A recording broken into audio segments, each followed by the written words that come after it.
You just can't stand to see me happy, can you? Mark's voice, raw and guttural, tore through the hushed anticipation of the wedding venue. It echoed off the high ceilings, bouncing between the ornate decorations that now felt so out of place. He lunged forward, red-faced and humiliated, tears streaming down his cheeks, getting right into my space. Just because Sarah died, he spat, his words dripping with venom, doesn't mean you get to ruin my life, too. This isn't about truth or doing what's right. This is about you being bitter and alone, trying to drag everyone else down with you. You're just pathetic. Pathetic, the word hit me like a physical blow. For a second, I was stunned into silence. The audacity, the sheer, cold cruelty of bringing Sarah into it, of weaponizing my grief in front of a room full of people, it was staggering. But then, something inside me snapped. The years of watching my beautiful wife slip away, the months of my own agonizing pain, the relentless, thoughtless comments from my own family, it all coalesced into a steely, quiet resolve. I looked him dead in the eye. No, I said, my voice low but steady, my grief doesn't justify what you did, and it sure as hell doesn't excuse it either. You cheated. You lied. And instead of owning up to it, you're, as usual, turning it on me. I didn't ruin your wedding, Mark. You did that all on your own. He stepped closer, his breath hot on my face, trying to intimidate me. But I refused to back down. That's when Dad, Robert, finally stepped in, pulling Mark away, trying to calm him. But it was too late. The ceremony was officially off. Jessica, Mark's fiancée, had already made her announcement, her voice shaky but firm. After seeing the photographs, after confronting the reality of who Mark truly was, she was walking away. Guests whispered, confused and uncomfortable, while Mark stood there, humiliated, furious, and utterly defeated. For once, he had to face the consequences of his actions. It felt necessary. And yet, I never wanted it to come to this. But how could it not? My wife, Sarah, had been battling cancer for what felt like an eternity. Chemotherapy, treatments, hospital visits, we tried everything. But it was a losing battle. Every day was a struggle for her, filled with so much pain, so much suffering. Lily, our daughter, and I just held on to hope, praying for a miracle. But deep down, we knew. We watched her fade, day by day, and it broke my heart into a million pieces. The hardest part? Sarah, my incredibly selfless Sarah, started talking about my future without her. She wanted me to move on, to find love again, to live a full life. She worried about Lily and me, about what would happen when she was gone.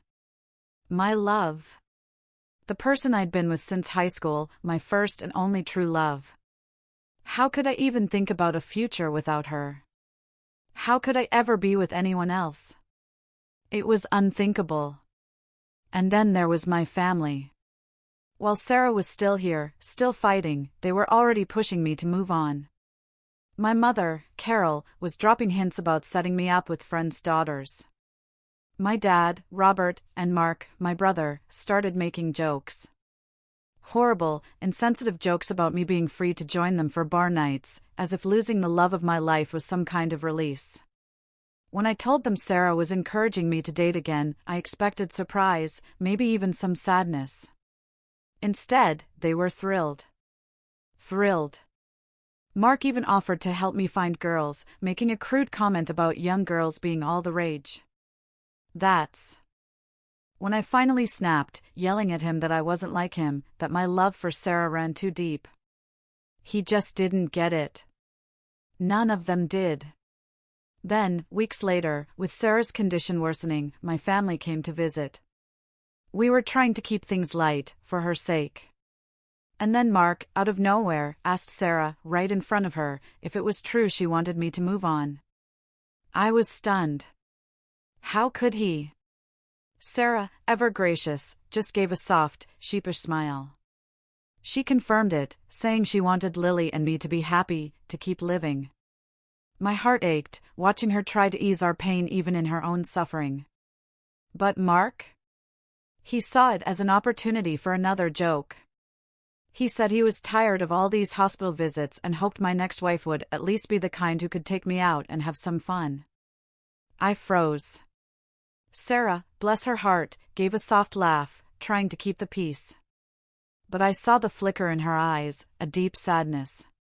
It stung.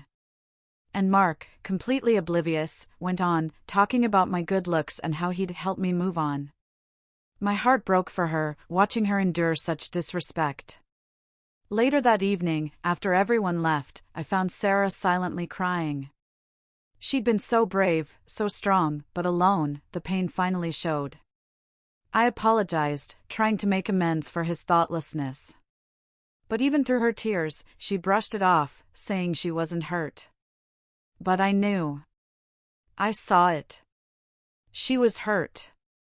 Not just by the words, but by the way everyone was already talking about a life without her, like she was already fading away. A few months later, Sarah passed away. The pain was unbearable. Empty. Every single day.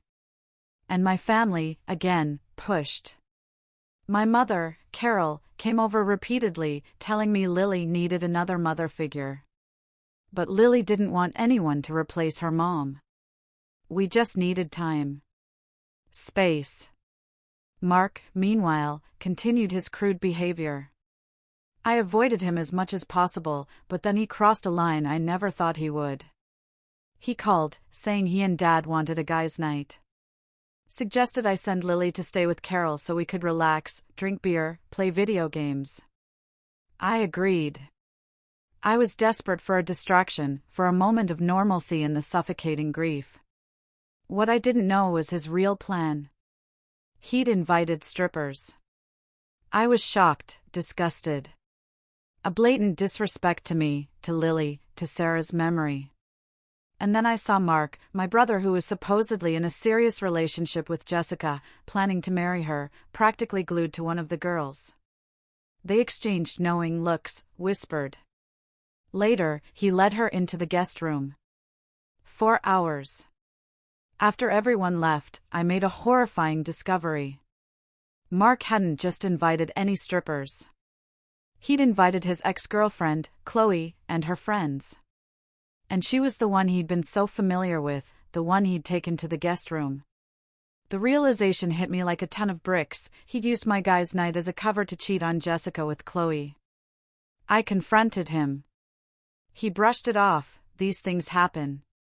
Said it was none of my business. Dad, Robert, didn't seem concerned either. Even Carol knew about the party and played along. It felt like a massive, orchestrated betrayal. I couldn't trust him. I wanted nothing to do with him. Then, a few months later, came the wedding invitation. Mark was marrying Jessica. The same Jessica he'd cheated on, the same Jessica he'd lied to. I hadn't told her. I'd hoped he'd come clean himself. But he never did. He was moving forward as if nothing had happened. But I couldn't let it go. She deserved to know. Her future was on the line. So, I devised a plan. I bought a beautiful bouquet of flowers. Tucked inside, an envelope. Inside the envelope, the Polaroid photos. Clear, undeniable evidence of Mark getting a lap dance from Chloe, right there in my house. I signed the envelope with Chloe's name, then asked a staff member to deliver it to Jessica. I wanted her to know the truth about the kind of man she was marrying. A few days after the wedding disaster, Jessica called me. I expected anger, maybe some closure. What she said left me stunned, heartbroken. She thanked me, genuinely. She said if I hadn't sent those photos, she would have walked down the aisle blindly. Mark, when confronted privately, had finally broken down and admitted everything. Not just that one night, but other incidents she'd suspected. And then the crushing blow. After calling off the wedding, she'd decided to get tested for sexually transmitted infections. She tested positive for HIV. Because of Mark, she now has to be on medication for the rest of her life. I still feel a pang of guilt sometimes, about how public it all became, about the spectacle. But what else could I have done? What would you have done?